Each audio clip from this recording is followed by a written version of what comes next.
Hey, shalom, brothers and sisters. This is Brother Steve coming back with another video. Hope everybody's doing good today. Good afternoon to everybody. All glory and praise to the Most High. Ahaya Bashim Yeshaya Wawa Kadesh. Hey, brothers and sisters, I wanted to come to you today with a very, very important, pivotal message.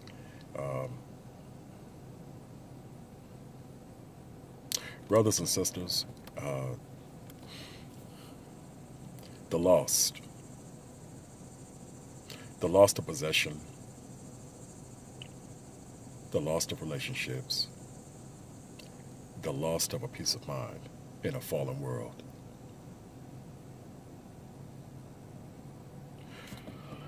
Brothers and sisters, got a question for you. What have you lost? What have you lost? Brothers and sisters, when you look back on the walk and the path to salvation, to renewal, what was lost in that process? Many things, right? Many, many, many, many, many things. Brothers and sisters, Brother Steve wants to remind you today that you've lost nothing.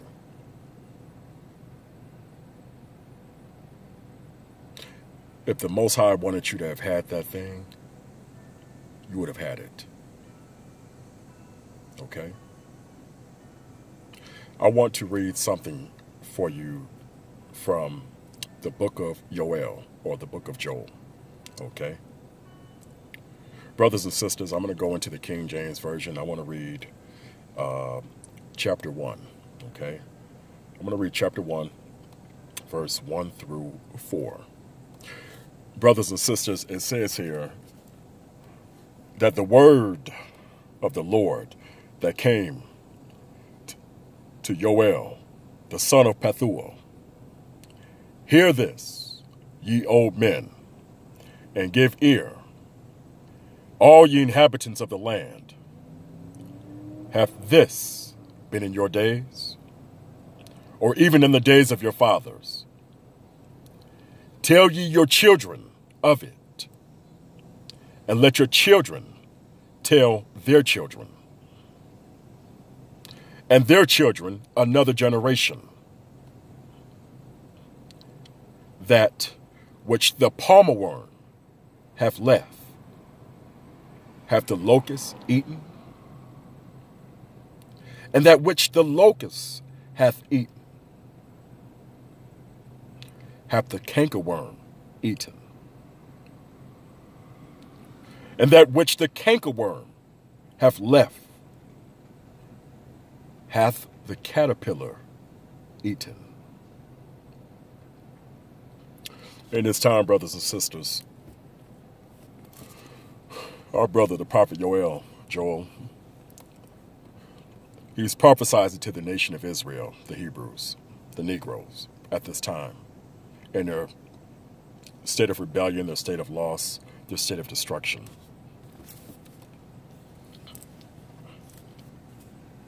Brothers and sisters, the Most High, a lot of times when he's acting on our behalf, he takes us through what we call a state of turbulence. Now, we all know that that state of turbulence in itself tends to be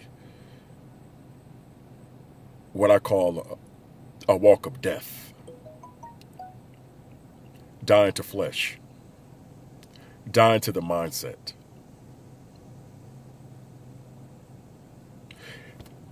Brothers and sisters, in the world today, we see our people out here, Hebrews and Gentiles alike,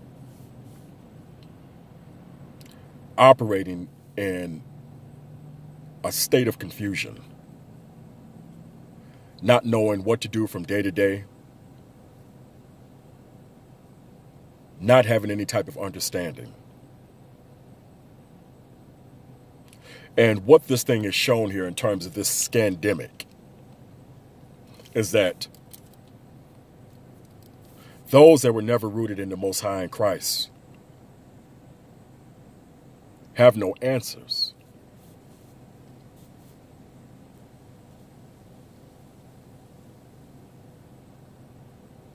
They don't have no answers.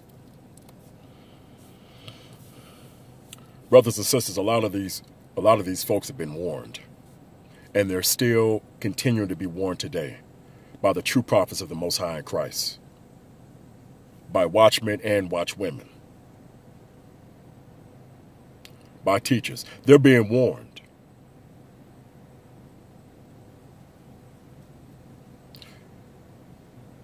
And through the grace of the Most High God, there are some that are going to turn. They're going to turn to the Most High in Christ. They're going to come back. And when they come back, brothers and sisters, they're going to need our support.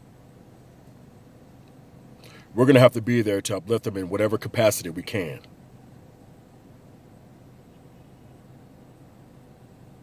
Now for you, brothers and sisters,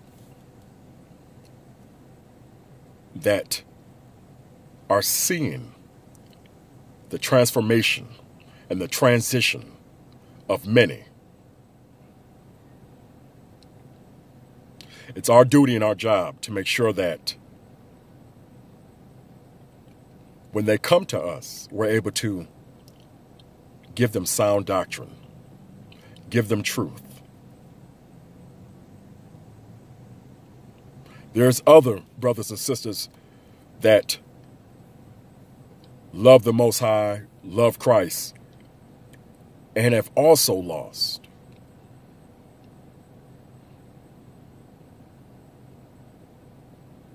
We have to make sure that we're there for them, to remind them of the promises of the Most High. We have to be able to remind those that have lost things and possessions and relationships and whatever else they've lost in this world that the Most High is a rewarder of those that diligently seek him. He's a rewarder. It's a very, very, very harsh, cold reality when you have to see people that you love and care about, or people that you know, or perhaps you know somebody that knows somebody, and you hear the stories. It's very disheartening. And I, for one, just like y'all, don't want to see people go through pain. But I'm telling you, brothers and sisters, there are those that have to go through it like we had to go through it. And for some, they're going to have to hit rock bottom. And if the Most High willing and permit, we have to be there to secure them to the best of our ability through prayers, intercessions, perhaps resources.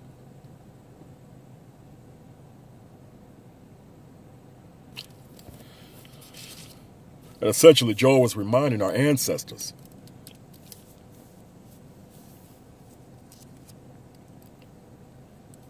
he's reminding our ancestors about the promises in the midst of their peril, in the midst of their distress.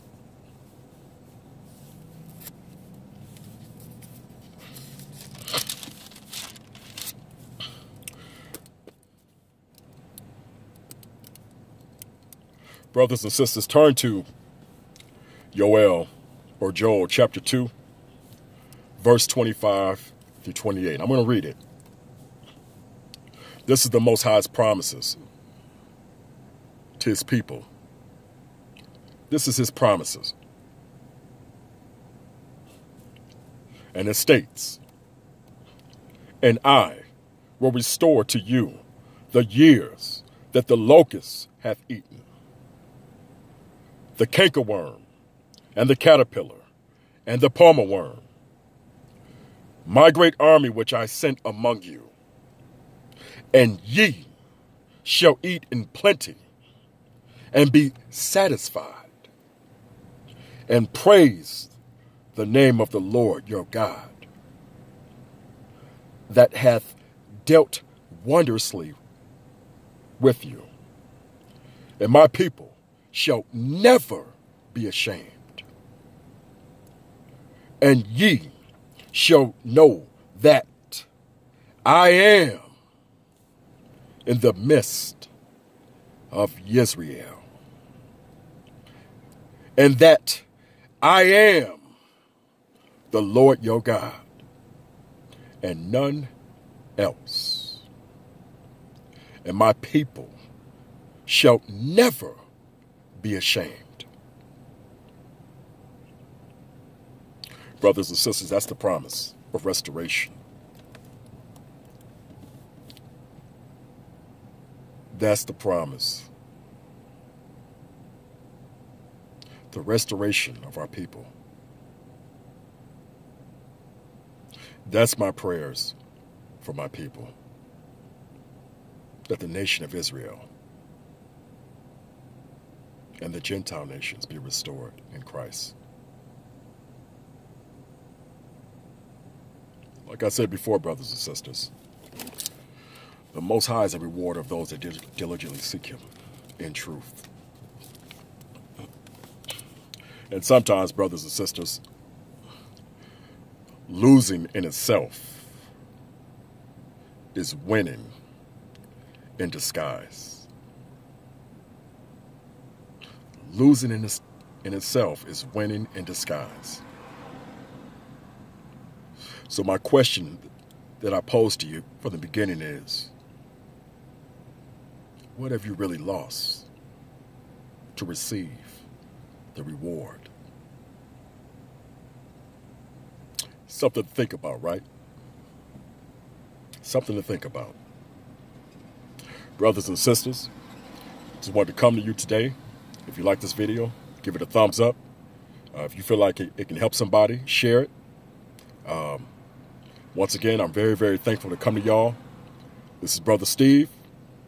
Shalom. Y'all have a good day. Bless you. I'm out. Peace. All right, family.